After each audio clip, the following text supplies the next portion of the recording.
Hari yang indah selalu berkaitan dengan kesempatan yang indah.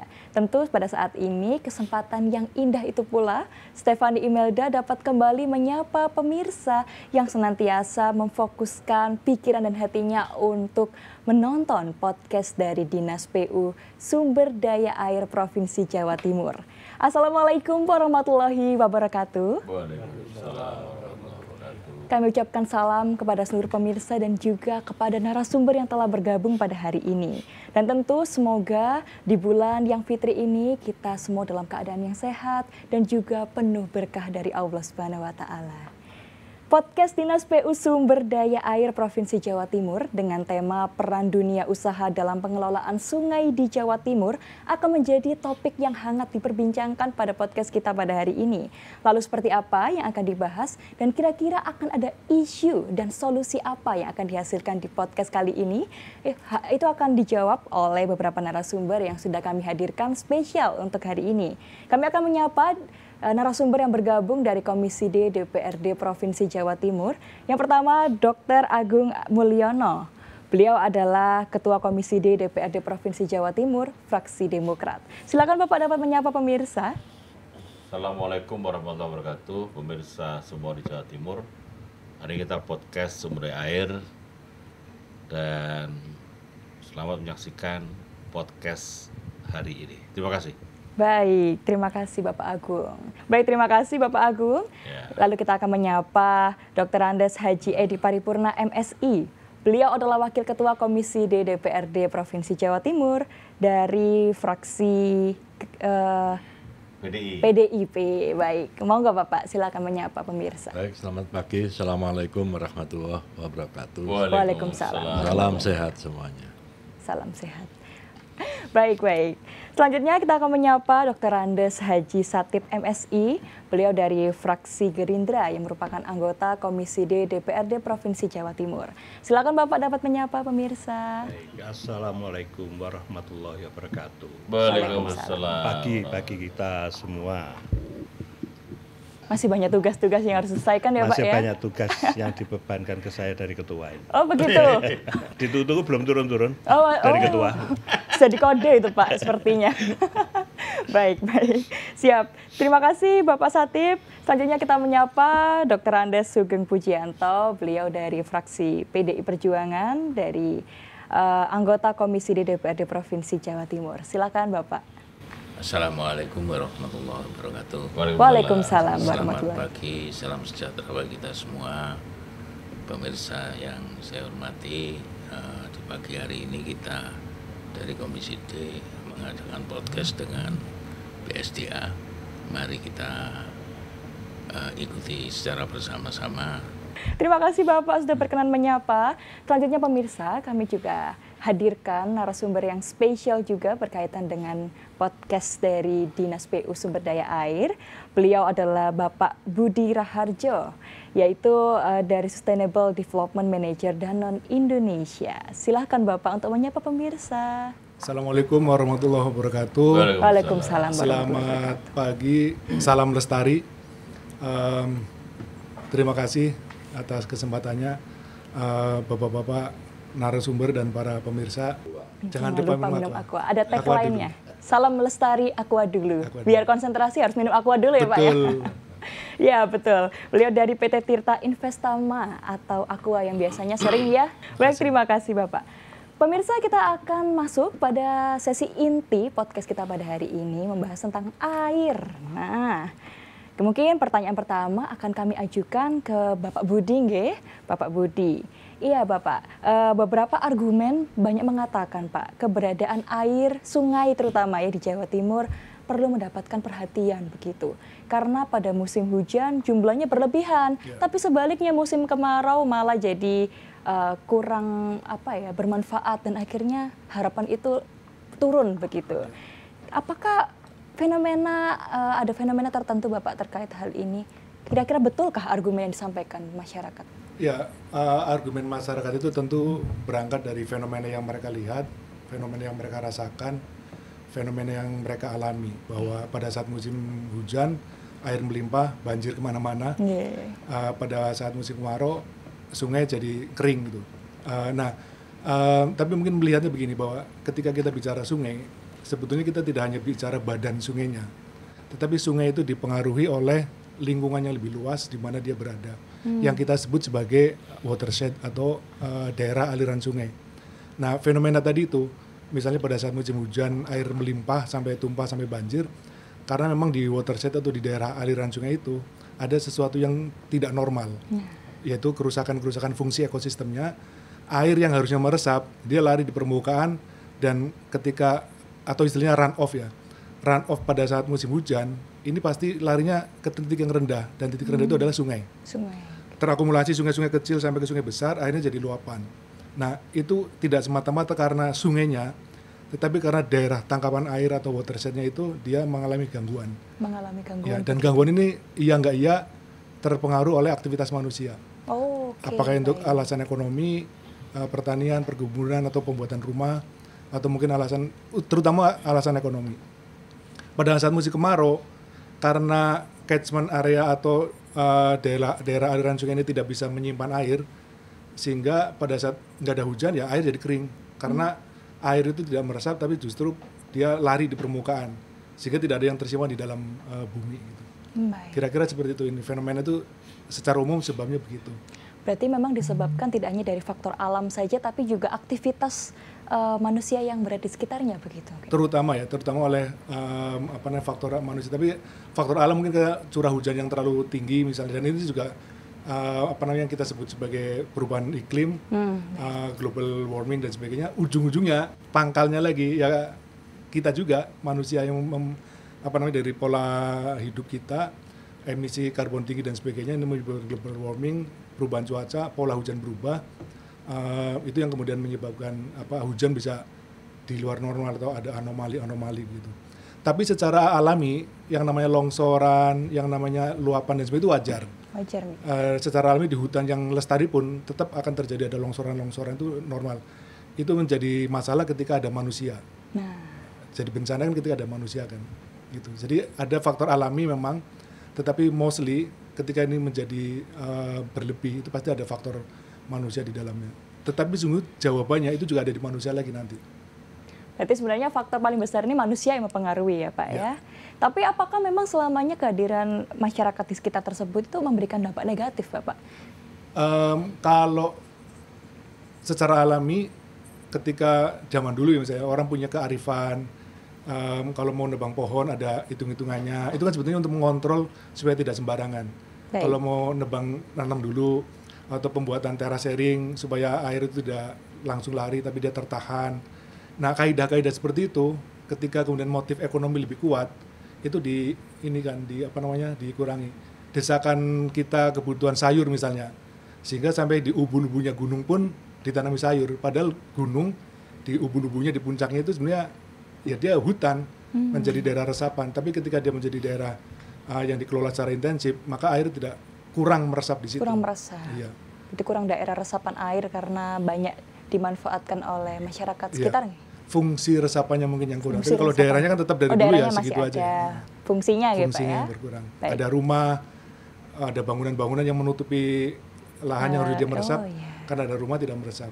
Dan ini sebenarnya semua bisa diakali ketika kita misalnya manusia mau kembali lagi kepada kaidah-kaidah lama, kearifan-kearifan orang-orang tua kita dulu ya, bisa digali lagi sebetulnya. Tapi memang tidak semudah itu ya Pak ya? Tidak semudah itu, butuh proses panjang. Ya. Baik. Ya baik pemirsa, kalau tadi mungkin sudah dijelaskan di awal oleh Bapak Budi ya, terkait bagaimana fenomena ini terjadi, ternyata banyak faktor dari masyarakat di sekitarnya. Sekarang kita akan beralih untuk pemanfaatan Bapak. Di sini yang kami tanyakan, kita berbicara tentang Jawa Timur ya Pak ya. Jawa Timur kan memiliki 5 sungai dan juga bisa kita sebutkan seperti Rejoso di Pasuruan, Bondoyudo, Bedadung di Lumajang, Jember, Pekalen, Sampean, dan lain sebagainya. Kira-kira Bapak kalau di daerah-daerah seperti itu selain untuk irigasi sudah optimalkah Bapak untuk pemanfaatan sungai tersebut? Ya kalau masyarakat secara umum mungkin sungai sebagai sumber air untuk irigasi. Tetapi kalau misalnya pada zaman dulu lebih dari itu untuk transportasi orang masih menggunakan. Tapi secara keilmuan secara holistik, sungai itu menjadi bagian ekosistem yang lebih luas. Tadi yang saya sebut sebagai DAS, daerah aliran sungai. Di daerah aliran sungai itu tidak hanya badan sungainya, tapi ini satu kawasan. Nah, maka sungai itu punya fungsi secara utuh dalam satu DAS itu. Ada fungsi ekonomi, fungsi ekologi, juga fungsi sosial sebetulnya itu sungai punya. Artinya sungai itu tidak hanya untuk irigasi, tapi sungai bisa juga untuk ada culture yang masyarakat yang dipengaruhi oleh keberadaan sungai. Orang yang hidup di sepanjang sungai dengan orang yang jauh dari sungai itu akan berbeda culture-nya, kebiasaannya gitu.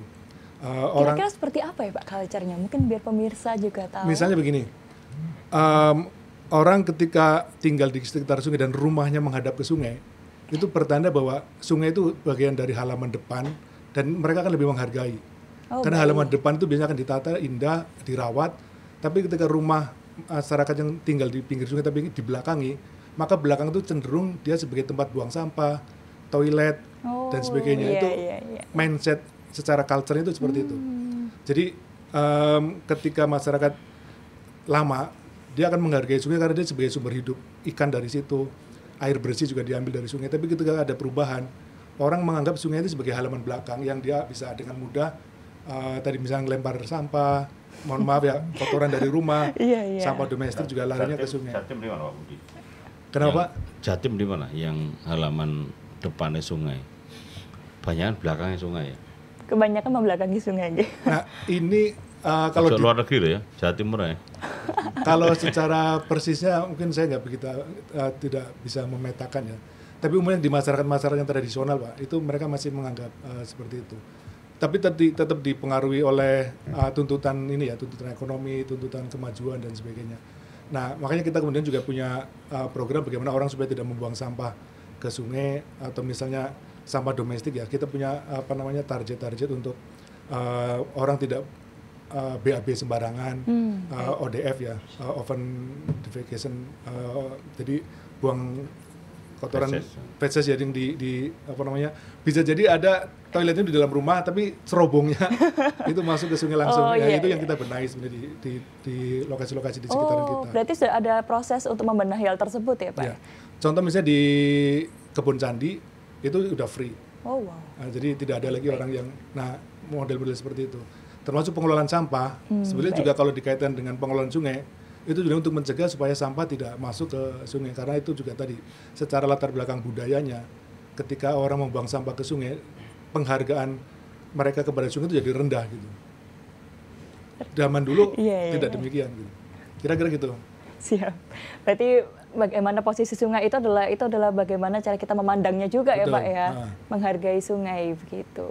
Jadi mulai sekarang pemirsa, mari kita menghargai sungai karena sungai ini memang sangat bermanfaat untuk kehidupan kita. Tapi ya, lebih Pak, luas lagi Mas, sebenarnya tidak hanya badan sungai ya, karena apapun yang kita lakukan di tempat kita, ujungnya pasti akan ke sungai. Contoh misalnya sederhana, kita habis minum nih, aqua misalnya, kemudian sedotannya kita lempar, dimanapun kita melempar sedotan, itu pasti akan ke sungai. Berujungnya di sungai? Berujung ke sungai.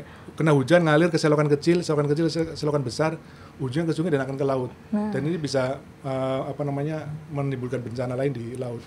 Dikira makanan kan oleh biota laut, dan itu jadi masalah. Kita nggak sadar, hanya karena kita ngelempar sedotan, itu bisa membunuh makhluk Tuhan yang lain di laut. Nah itu contoh-contoh kecil bahwa apapun yang kita lakukan di daratan, itu akan berdampak kepada sistem perairan di kita, contoh tadi sungai tadi itu bisa menyumbat saluran dan sebagainya lah. Itu semua kita bisa tahu. Betul, semuanya berakhir di sungai ya Pak ya. Betul. Oke. Terima kasih Bapak, penjelasannya sangat kompleks terkait sungai. Kita akan lanjut, pertanyaan ini akan kami arahkan ke Bapak Agung terlebih dahulu dari Komisi D DPRD Provinsi Jawa Timur. Kalau tadi sudah disebutkan Bapak terkait beberapa sungai di Jawa Timur. Dan di antara 5 sungai, Bapak, 5 sungai kewenangan Pemprov Jatim, ada sungai Welang Rejoso di Pasuruan dan Kemuning di Sampang yang sering meluap Bapak. Dan juga sering merendam rumah penduduk di kota Sampang di Pasuruan. Kadang arus lalu lintasnya juga terganggu Bapak. Kira-kira sejauh ini bagaimana pengelolaan kedua sungai tersebut? Dan mengapa ya Pak ya banjir ini terus terjadi tahun menahun gitu Bapak? Bagaimana? Apakah sudah ada peraturannya sebelumnya? Jadi terkait dengan sungai atau irigasi atau dampak dari banjir sungai tadi, kita punya mitra namanya SDA, Sumber Daya Air ya. Tentunya mereka sudah atau kita dorong mengolah itu dengan sebaik-baiknya, tidak hanya sebagai pemadam kebakaran, artinya bahwa saat ada masalah turun. Tapi yang paling penting adalah mereka mitigasi dan normalisasi, sehingga fungsi sungai-sungai tadi adalah sesuai dengan kaidahnya. Yani. Dengan begitu maka sungai ini akan berfungsi dengan baik dan pasti bermanfaat. Air itu memang ada dua hal, bisa menjadi berkah, bisa menjadi petaka. Nah, kalau baik jadi petaka. Jadi itu kembali lagi pada pengelolaan itu, maka secara teknis adalah di Dinas Sumber Daya Air.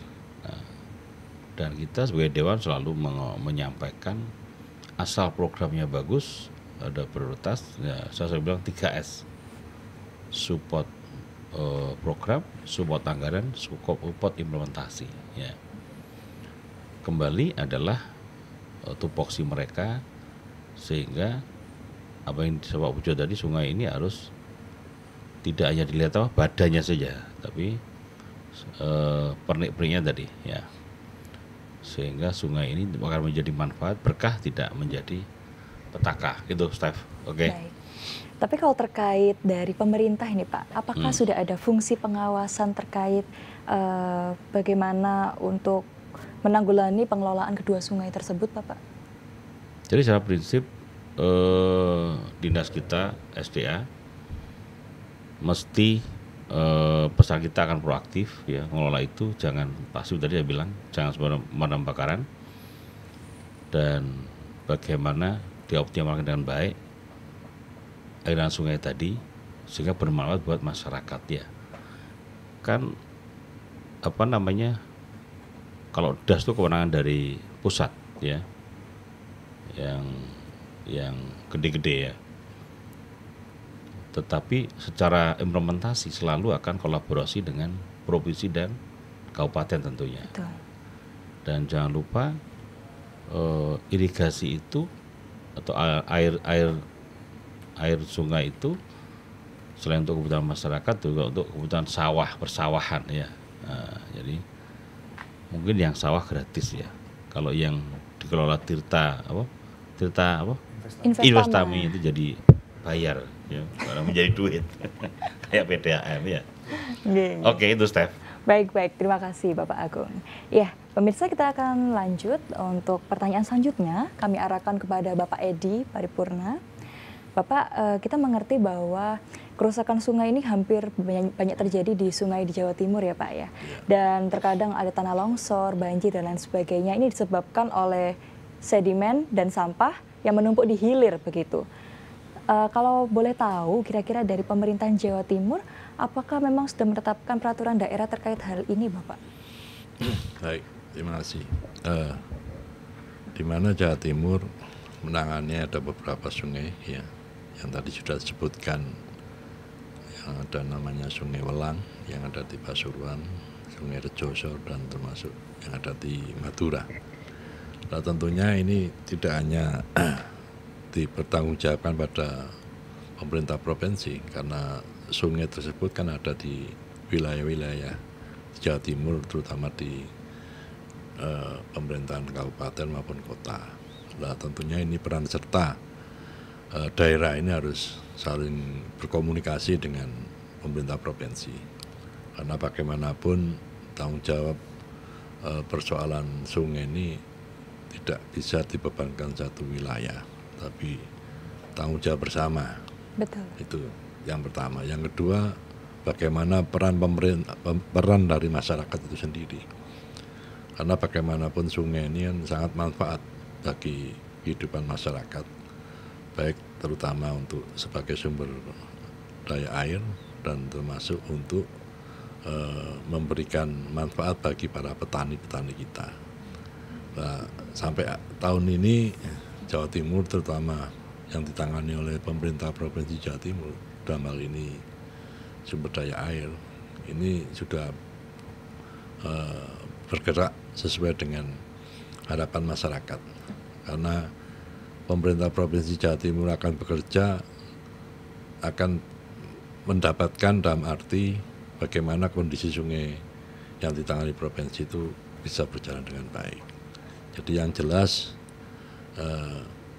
untuk menjaga kondisi sungai ini tidak bisa dibebankan oleh pemerintah, baik provinsi maupun daerah, tapi bagaimana peran serta masyarakat ini harus sama-sama untuk saling menjaga. Itu. Baik. Tapi memang sudah ada peraturan daerah yang tertulis begitu, Pak? Untuk terkait peraturan pengelolaan sungai itu sebetulnya nggak ada, cuman tanggung jawab dari pemerintah saja. Tapi baik. Kalau pengelolaan pengambilan air bawah tanah atau yang seperti yang dilaksanakan oleh perusahaan air minum yang namanya Aqua itu memang ada aturannya. Sedangkan kalau kita bicara masalah sungai, yang jelas pemerintah provinsi maupun daerah belum ada aturan ketentuan sungai bagaimana. Cuman pada umumnya kita hanya menjaga bagaimana sungai ini bisa lancar, ya bisa dimanfaatkan. Kalau kita lihat di gambar tadi, peran serta masyarakat ini dibutuhkan. Betul. Dengan pendangkalan sungai tentunya perlu masyarakat ikut campur atau turun untuk bersama-sama membersihkan normalisasi. Bagaimana air sungai ini bisa lancar, yang di dalam sungai tersebut banyak tanaman yang mengganggu perjalanan air ini, tentunya masyarakat peran serta di sana. Cuman kita sebagai pemerintah ini pengen tidak bisa menjembatani apa yang dibutuhkan oleh masyarakat baik dalam pembangunan infrastrukturnya maupun dalam peran serta sungai ini bisa manfaat banyak bagi masyarakat. Baik Bapak, kalau tadi disebutkan bahwa peran serta masyarakat ini juga sangat penting ya Pak penting, ya. Apakah kalau boleh tahu dari pemerintah ini sudah ada action untuk mengajak para masyarakat untuk ikut berkolaborasi terkait pengelolaan Bapak? Jelas, tentunya akan melibatkan masyarakat. Contoh, apabila sungai itu perlu ada perbaikan tebing atau dindingnya, tentunya akan melibatkan masyarakat sekitar untuk dalam bersama-sama bekerja. Dan paling tidak pemerintah memberikan manfaat pada masyarakat sekitar agar apa yang dilakukan oleh pemerintah daerah atau yang mempunyai tanggung jawab terhadap sungai tersebut, tentunya masyarakat akan banyak dilibatkan. Itu. Jadi peran serta pemerintah ini sangat diharapkan oleh masyarakat, dan tentunya sebaliknya masyarakat sangat mengharapkan bagaimana peran pemerintah terhadap perbaikan aliran sungai tersebut. Baik, terima kasih tanggapannya Bapak Edi Paripurna. Kita akan melanjutkan. Pertanyaan ini akan kami arahkan ke Bapak Budi terlebih dahulu. Bapak, memasuki tahun 2020-an ini pastikan juga sistem pengelolaan sungai di Jawa Timur berbeda dengan tahun mungkin 1990-an begitu. Apakah memang ada perubahan yang signifikan Bapak? Ya, saya ingin berangkat dari apa yang disampaikan oleh Pak Edi Paripurna tadi bahwa peran pemerintah, masyarakat, dan saya memaknai masyarakat itu tidak hanya masyarakat dalam konteks petani atau masyarakat masyarakat ya, petani atau individu atau warga lah. Tapi kami termasuk perusahaan itu sebagai bagian dari masyarakat pengguna air. Yeah. Nah, yang menarik sebetulnya di Jawa Timur, atau saya lebih spesifik di beberapa tempat yang kami terlibat langsung, itu mulai ada forum-forum multi pihak, di mana dalam forum multi pihak itu ada semua stakeholder yang terlibat di dalam proses-proses pengurusan atau pengelolaan sungai atau satu daerah aliran sungai. Sebagai contoh misalnya di Rejoso itu ada forum Das Rejoso, di mana itu ada wakil dari masyarakat, dari petani, dari DPRD, dari pemerintahan, dari LSM. Ini kami sama-sama merumuskan bagaimana cara bisa merawat sungai dan daerah aliran sungai. Itu kita omongin bareng-bareng. Demikian juga misalnya di Kedung Larangan juga ada proses yang serupa.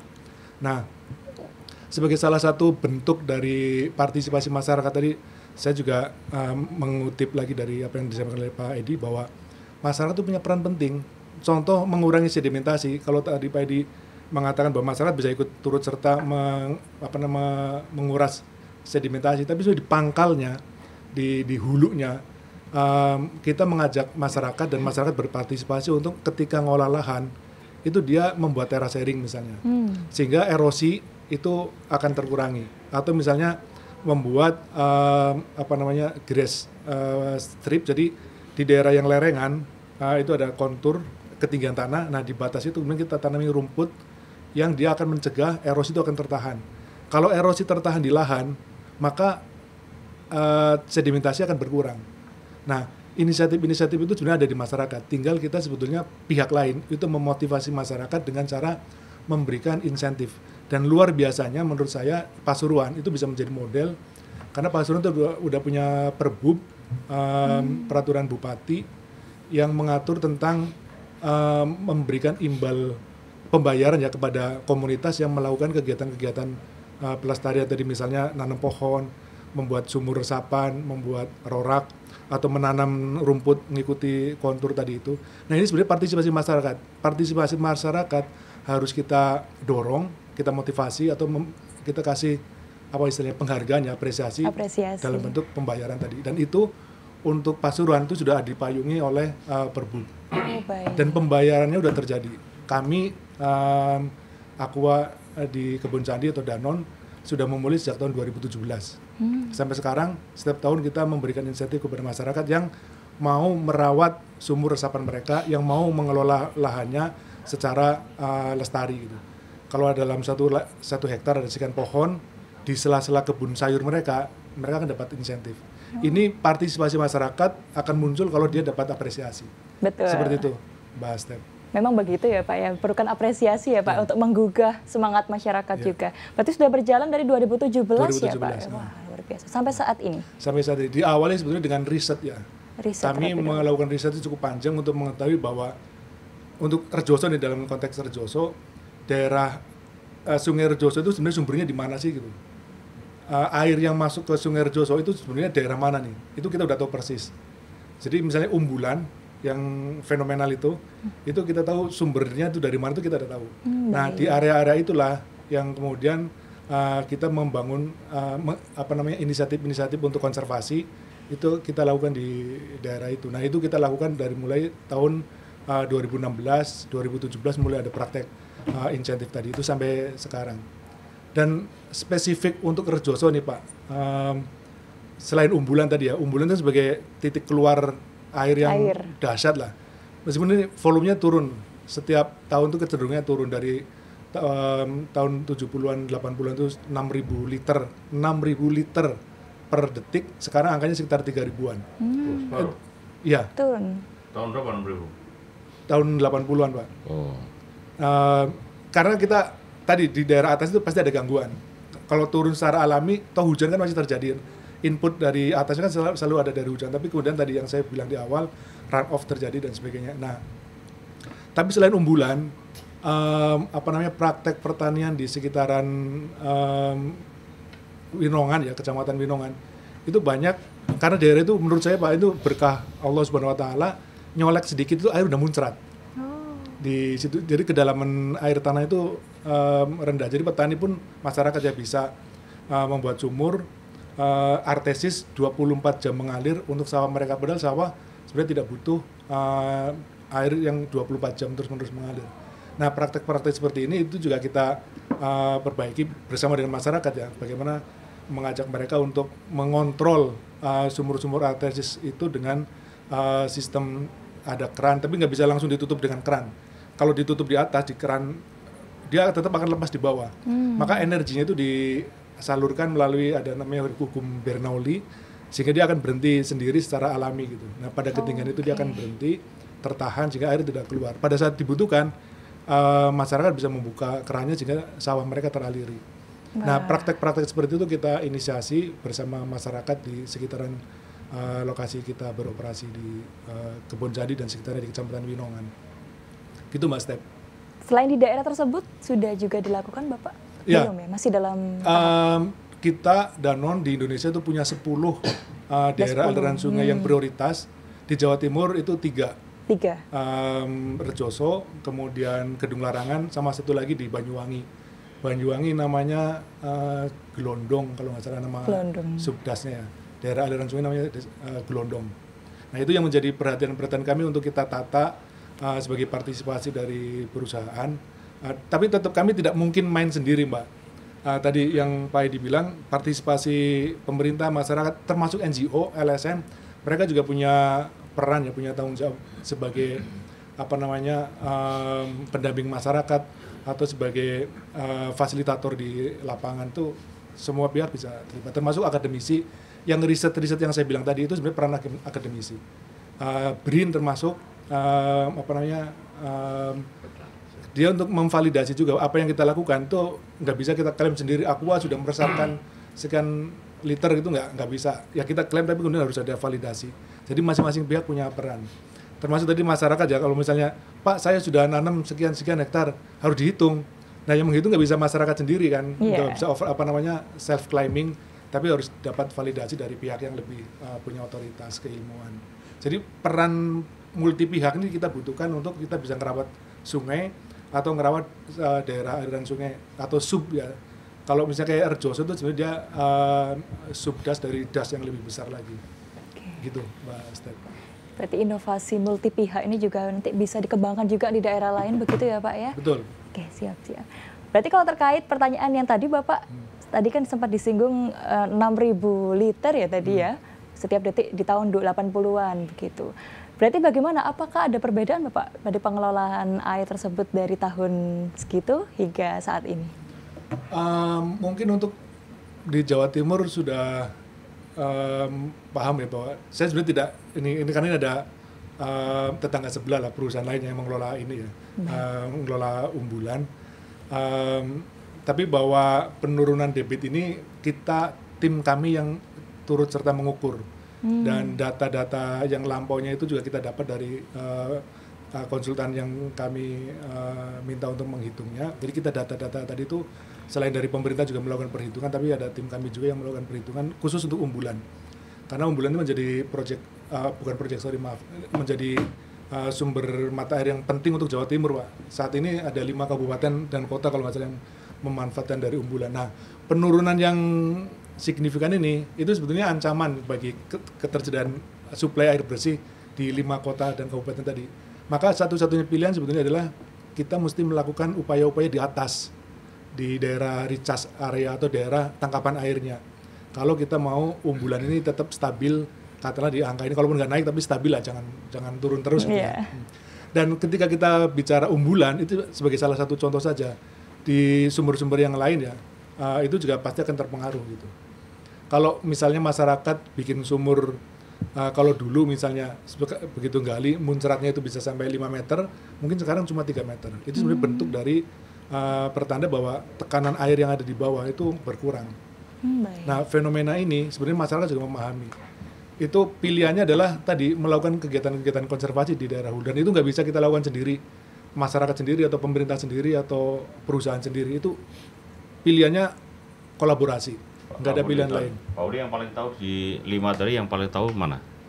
Pasuruan itu sendiri, Pak. Paling tahu. Sorry maaf, kabupatennya atau? Enggak, sungai yang paling tahu Pak Budi tahu kondisinya lah.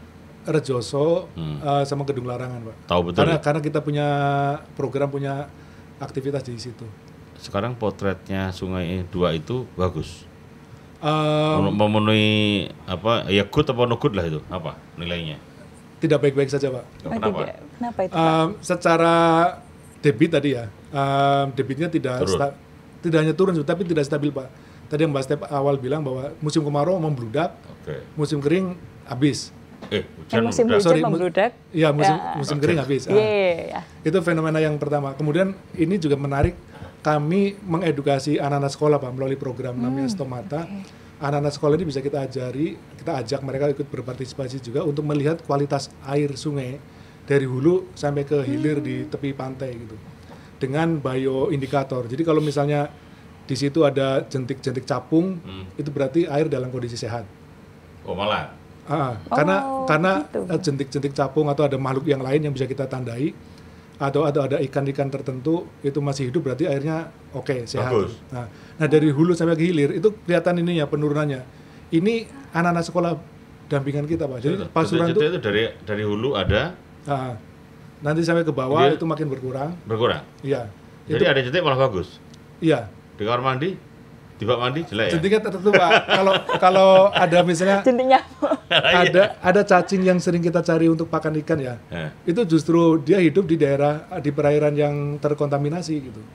Tapi tadi misalnya capung atau ada ikan tertentu. Nah ini yang kita edukasi ke anak-anak sekolah dan jentik yang kayak apa yang bagus dari larva, terutama capung yang paling umum ya. Karena capung itu kalau ada capung di ekosistem itu pertanda bahwa ekosistem itu masih oke. Makin sering di pertanian nyemprot pestisida, capung akan hilang. Contoh yang paling sederhana itu. Nyamuk juga kan ada yang hidup di daerah yang bersih, ada yang di daerah yang kotor ya.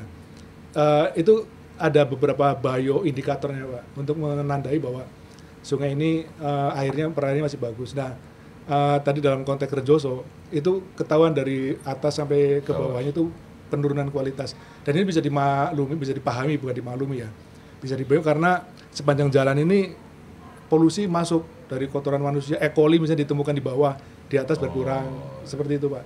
Jadi kualitas dalam konteks tadi debit tidak stabil, mestinya kalau ekosistemnya sehat. Kuantitas dan kualitas berarti ya. Betul. Kalau ekosistemnya sehat, daerah sekitar itu sehat, sungai pasti akan ada up and down di debitnya, tapi tidak ekstrim.